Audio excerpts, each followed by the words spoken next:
Hello student, welcome to BSc physics content YouTube channel. आज हम थोड़ा एकेडमिक से हट के बात करने वाले हैं। आज हम बात करेंगे एफवाई यूपी के बारे में, क्योंकि ये बहुत इंपॉर्टेंट है। क्योंकि आप जिस चीज़ में पढ़ने जा रहे हैं, जैसे पढ़ने जा रहे हैं, अगर आपको उसके बारे में पूरी जानकारी नहीं होगी तो फिर आपको आगे चल के दिक्कत होगी। तो अभी से आप समझ लीजिए कि एफवाई यूपी है क्या, इसमें क्या क्या बेनिफिट्स हैं और क्या क्या नुकसान होने वाले हैं अगर आपने इसे सही से नहीं समझा। ठीक है, तो चलिए आज हम स्टार्ट करते हैं। आज हम देखेंगे कि ये कब से स्टार्ट हुआ है, क्या क्या इसमें रेगुलेशन है, क्या क्या इसकी कंडीशन है, प्रीवियस ईयर बैच के लिए क्या है इसकी कंडीशन, अगर डायरेक्ट पीएचडी हो सकती है या नहीं। ये बहुत ही मैंडेटरी क्वेश्चन है जो बार बार पूछे जा रहे हैं स्टूडेंट की तरफ से। और ये कौन से कोर्सेज में ये होगा, कौन से में नहीं होगा, इसके क्या बेनिफिट्स हैं और ये वाई क्यों ऐसा किया गया है। ठीक है, तो इन 6 चीज़ों के बारे में हम बात करने वाले हैं। तो अगर आप लास्ट तक वीडियो में बने रहेंगे तो आप यहाँ से ये सारी चीज़ क्लियर करके जाएंगे। ठीक है, तो सबसे पहले शुरू करते हैं एफवाईयूपी के बारे में। एफवाईयूपी है क्या? ये 4 ईयर अंडर ग्रेजुएटिंग प्रोग्राम है जो कि यूजीसी की तरफ से इंट्रोड्यूस हुआ है।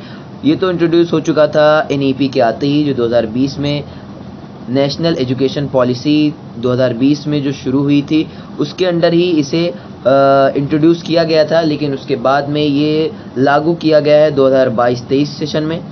ठीक है, तो सबसे पहले बात करते हैं कि स्टार्टिंग क्या है। ये एफवाईयूपी है क्या? पहले मैंने बता दिया आपको कि 4 ईयर अंडर ग्रेजुएट प्रोग्राम है, यानी कि अभी तक जो आप बैचलर कर रहे थे वो आप 3 ईयर्स में कर रहे थे। ठीक है, 3 साल में आपका कंप्लीट हो जाता था, बट अब ऐसा नहीं होगा। अब आपको 4 ईयर्स की डिग्री मिलेगी अंडर ग्रेजुएटिंग की, यानी कि आपके बैचलर की। ठीक है, तो ये हो गया भाई। अब बात करते हैं स्टार्टिंग की कि स्टार्टिंग कब से हुआ। ये स्टार्टिंग मैंने अभी बताया कि यूजीसी ने जो इस बार 2022-23 सेशन है उसमें ही इसे लागू कर दिया था। कई सेंट्रल यूनिवर्सिटियां और कई प्राइवेट यूनिवर्सिटियों ने भी इसे माना था। ठीक है, और इसके अंडर जो है इसके एफआईयूपी के अंडर सब कुछ शुरू हो गया था, इनके रेगुलेशन और कंडीशंस। अब जो है 2023-24 से इसे एकदम मेनली, यानी कि अब आपका कहीं भी 3 ईयर प्रोग्राम नहीं होगा। अब आप जहां भी जाएंगे, चाहे वो प्राइवेट यूनिवर्सिटी हो, चाहे वो आपकी गवर्नमेंट हो यानी कि आपकी सेंट्रल यूनिवर्सिटी हो, चाहे वो आपकी प्राइवेट यूनिवर्सिटी हो, वहाँ पे आपको जहाँ भी जाएंगे तो अब आपको 4 ईयर अंडर ग्रेजुएटिंग प्रोग्राम ही मिलेगा, यानी कि अब आपको एफवाईयूपी ही का सामना करना होगा। ठीक है, यानी कि अब आपको 4 ईयर में ही बैचलर की डिग्री मिलेगी। ठीक है, अब हम आगे बढ़ते हैं और देखते हैं कि ऐसा क्यों किया गया। हम इसको 6ठे नंबर को पहले ही उठा लेते हैं। ठीक है, हम देखते हैं कि वाई क्यों किया भाई, क्यों किया ऐसा। हम 3rd ईयर में 3 साल में ही एजुकेटेड हो जाते, बैचलर कंप्लीट हो जाता। ठीक है, फटाफट जॉब्स मिलती, बट नहीं, क्या हुआ, 4 ईयर में कर दिया। क्यों किया ऐसा? तो इसका सिंपल सा जो यूजीसी ने जवाब दिया वो ये दिया कि हमने रिसर्च में बढ़ावा देने के लिए, ठीक है, रिसर्च में बढ़ावा देने के लिए हमने स्टूडेंट की जो रिसर्च में बढ़ा जाने के लिए, ताकि बच्चे ज़्यादा से ज़्यादा रिसर्च में जाएं, स्टूडेंट का स्कोप ज़्यादा ज़्यादा रिसर्च में हो, इसलिए हमने इसे लागू किया है। यानी कि उनका कहना था, उनकी जो गाइडलाइंस थी उसमें लिखा हुआ था कि फॉर रिसर्च, मतलब हमने रिसर्च को बढ़ावा देने के लिए इसको लागू किया है। ठीक है, तो यानी कि अगर आप रिसर्च करना चाहते हैं तो ये 4 ईयर्स अंडर ग्रेजुएट प्रोग्राम आपके लिए बेस्ट होगा। ठीक है, तो ये हो गया वाई की बात, इन्होंने ये जो बताया। अब हम बात करते हैं कौन कौन से कोर्सेज में ये लागू हुआ। तो मैंने बता दूं आपको कि मेनली तो ये बीए, बीएससी, जो भी आपके बैचलर के कोर्स हैं उन सब में आपको ये मिल जाएगा। बीए, बीएससी ऑनर्स हो, ठीक है, बीए, बीएससी, या बीकॉम की बात करें आप, और बीबीए की भी बात करें। ठीक है, बाकी तो बीटेक वगैरह पहले से ही 4 ईयर का था भाई। तो ये हो गया आपके कौन से कोर्सेज में ये आपको अलाउ कर रहे हैं एफआईयूपी के बारे में। ठीक है, अब हमारा कौन सा है, अब हम बात करते हैं कि प्रीवियस बैच के लिए, यानी कि बहुत सारे बच्चों के क्वेश्चन होते हैं कि सर जो हमारा प्रीवियस बैच है, यानी कि जो 3 साल के प्रोग्राम में इनरोल्ड हैं, तो क्या वो इसका फ़ायदा उठा सकते हैं। तो उसमें भी यूजीसी ने गाइडलाइन में बताया है कि हाँ बिल्कुल वो कर सकते हैं, बट उसके लिए उन्हें कंडीशन दी गई है कि आप अगर फर्स्ट ईयर में हैं, तो आप को एक फॉर्म फिल करना होगा जिसके अंडर आप 4 ईयर आप कंप्लीट कर सकते हैं। अगर आप सेकंड में हैं तो भी आप इसके लिए एलिजिबल हैं, अगर आप थर्ड में हैं तो भी है। यानी कि अगर प्रीवियस बैच के जो बच्चे हैं, स्टूडेंट्स हैं, वो भी चाहते हैं तो वो भी इसके लिए एलिजिबल हैं, वो इसमें जा सकते हैं FYUP में। ठीक है, तो हमने कौन कौन सी चीज़ें कवर कर ली। हमने स्टार्टिंग मैंने आपको बता दी कि स्टार्टिंग इसकी 2023-24 से मेनली हो चुकी है। और प्रीवियस ईयर बैच की अगर बात करें तो प्रीवियस ईयर बैच में आप ले सकते हैं, अगर आप फर्स्ट ईयर के हैं, सेकंड ईयर या थर्ड ईयर के हो तो भी आप ले सकते हैं, क्योंकि अब इसमें रिसर्च करना आपको मिल जाएगा। अभी ये मेनली जो हमारा क्वेश्चन है तीसरा, कि क्या हम इससे इस 4 इयर्स प्रोग्राम से डायरेक्ट PhD कर सकते हैं या नहीं, इसके बारे में मैं अभी बताऊंगा आपको। कौन से कोर्सेज, ये भी मैंने आपको बता दिया, BA, BSc, BCom और BBA के बारे में, इसके बेनिफिट्स, और ये question number 3 and question number 5 के बारे में हम आगे डिस्कस करेंगे। चलिए, तो अब हम देखते हैं कि क्या डायरेक्ट PhD हो पाएगी कि नहीं। उससे पहले मैं आपको कुछ चीज़ें बता दूं कि जैसे कि पहले ये होता था, जब NEP से पहले भी अगर हम बात करें 2020 से पहले, अगर आप बैचलर कर रहे हैं तो पहले आप करते थे BSc।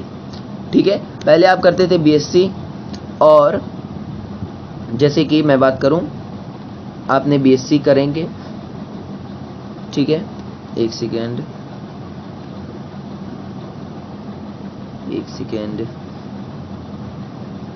आप BSc कर रहे हैं, और आप BSc के बाद कितने साल में करते थे, पहले BSc करते थे 3 साल में, और उसके बाद फिर MSc करते थे। जैसे कि BSc आपने किया, मैं एग्जांपल लेके बता रहा हूँ, BSc कितने साल में करते थे, 3 इयर्स आपको लगते थे BSc के लिए, प्लस आप करते थे MSc कितना रहता था भाई, MSc भी होते थे 2 साल का, 2 इयर्स के MSc हो गए, प्लस आप MPhil करते थे। ये मैं बता रहा हूँ, जब NEP नहीं आई थी तो PhD में जाने के लिए बच्चों को ये करना होता था, 3 इयर्स के बैचलर यानी कि BSc, फिर 2 ईयर का मास्टर्स, और फिर MPhil होता था जो कि होता था 2 साल का, और फिर आपका PhD। तो जो PhD के लिए थे वो स्टूडेंट जाते ही नहीं थे, क्योंकि वो पहले ही 5 से 7 साल पढ़ चुके हैं, तो अब वो जॉब्स की तरफ जाएंगे, वो रिसर्च की तरफ नहीं जाएंगे। तो जो रिसर्च इंडेक्स है इंडिया का, वो काफ़ी लो हो चला गया था, तो उसी को बढ़ाने के लिए UGC ने ये 4 ईयर प्रोग्राम लाया है। यानी कि आपको जब PhD करनी होती थी तो आपको इतनी सारी चीज़ें पहले ही पढ़नी होती थी। MPhil में क्या होता था, MPhil में PhD से पहले, MPhil से आपके लगभग 6 से 1 साल का कोर्स जो है वो कम हो जाता था। तो अब जब 2020 के बाद से MPhil भी ख़त्म हो गया, मतलब कि अब आप BSc करेंगे, MSc करेंगे और PhD करेंगे। बट ये जो FYUP है, अंडर FYUP अब एक चीज़ और आसान हो गई है कि आप MSc भी मत करें भाई, आप डायरेक्ट PhD कर सकते हैं, आप डायरेक्ट PhD के लिए एलिजिबल हैं। आपने किया BSc 4 ईयर का, और फिर आप डायरेक्ट जा सकते हैं आपने PhD रिसर्च में। ठीक है, लेकिन इसके लिए एक रेगुलेशन है, एक कंडीशन ये दी गई UGC की तरफ से कि आपका जो CGP है, यानी कि जो परसेंटेज है, वो 7.5 से एबव होना चाहिए, यानी कि 7.5 से एबव, यानी कि 75% से एबव होना चाहिए आपका पर सेमेस्टर, यानी हर सेमेस्टर में जो आपका स्कोर है वो कितना होना चाहिए, 7.5 से एबव, यानी कि 75% से एबव होना चाहिए। ठीक है, तो ये हो गई आपके क्वेश्चन नंबर 3 का आंसर, जो कि पूछा जाता है कि क्या BSc के बाद डायरेक्ट PhD कर सकते हैं। जी बिल्कुल कर सकते हैं, बट कंडीशन आपको ये फॉलो करनी होगी, आपको हर सेमेस्टर में अच्छे से पढ़ाई करनी होगी, ताकि आप 7.5 से ऊपर ले आए तो आप डायरेक्ट PhD में हो जाएंगे। यानी कि आपका यहाँ पर, अब देखें, जैसे बच्चे सोचते हैं कि हमारा तो 1 साल माइनस हो गया, क्योंकि हम 3 ईयर का पहले BSc करते थे, उसके बाद फिर हमारे पास 1 साल बचता था, लेकिन यहाँ पर हमारे 4 ईयर हो गए हैं, तो अब जो 4 ईयर हो गए हैं तो उसमें तो हमारे 1 ईयर बर्बाद चला जाएगा। बट ऐसा नहीं है, क्यों? क्योंकि अब आपको PhD में डायरेक्ट आसानी मिल जाएगी अगर आप 4 ईयर पढ़ लेते हैं। तो आपको जो लास्ट ईयर होगा ना, ये जो आपका लास्ट ईयर होगा, उसमें आपको रिसर्च पेपर भी पढ़ना होगा। आपको एक रिसर्च पेपर दिया जाएगा, आपको एक सब्जेक्ट दिया जाएगा जिसमें आपको रिसर्च पेपर देखना होगा। ठीक है, अब बात करते हैं इसके कुछ बेनिफिट्स के बारे में। इसके बेनिफिट्स के बारे में अगर मैं बात करूं, नेक्स्ट पेज पे बात करते हैं। इसके बेनिफिट्स के बारे में अगर हम बात करें तो मेनली जो इसका बेनिफिट्स है वो ये है कि UGC की गाइडलाइन में था कि यहाँ पर मल्टीपल एग्जिट है और मल्टीपल एंट्री है। ये क्या है भाई? मल्टीपल एग्जिट है या फिर हम कह रहे हैं एंट्री है। ये क्या है? यानी कि इसके ज़रिए जो 4 ईयर अंडर ग्रेजुएटिंग प्रोग्राम है, इसमें ऐसा नहीं है कि आपको 4 ईयर कंपलसरी है। जी नहीं, बिल्कुल नहीं, 4 ईयर कंपलसरी नहीं है कि आपको 4 ईयर तक रहना ही है, आपको बैचलर करना ही है 4 ईयर तक। अगर आप बीच में भी निकल जाते हैं तो आपको उसका भी बेनिफिट मिलेगा। कैसे? देखता हूँ, ये देखिए, जैसे कि मान लीजिए आप फर्स्ट ईयर में हैं, आप फर्स्ट ईयर हैं, अगर आपने फर्स्ट ईयर कंप्लीट कर लिया और अब आप इसके बाद छोड़ रहे हैं, मेनली मैं एग्जांपल ले रहा हूँ बीएससी का। आपने बीएससी किया फर्स्ट ईयर में, आपने उसे छोड़ दिया, ठीक है, तो क्या मिलेगा आपको? आपको सर्टिफिकेट मिलेगा, आपको सर्टिफिकेट मिलेगा। अब आप हैं सेकंड ईयर में, सेकंड ईयर की बात करें, आपने सेकंड ईयर तक लाया, आपने सेकंड ईयर तक बीएससी बीए को कंटिन्यू किया, आप उसके बाद छोड़ना चाह रहे हैं, तो अब आप क्या करेंगे? आपको जो डिग्री मिलेगी वो होगी डिप्लोमा की, ठीक है। यानी कि अगर फर्स्ट ईयर में छोड़ रहे हैं तो आपको सर्टिफिकेट मिलेगा, सेकंड ईयर में आप छोड़ रहे हैं तो आपको डिप्लोमा मिलेगा। अगर आप थर्ड ईयर में भी छोड़ना चाहें तो आप छोड़ सकते हैं, क्योंकि इसमें multiple entry and multiple exit है। तो क्या होगा? यहाँ पर आपको डिग्री मिलेगी 3 ईयर्स की, ठीक है।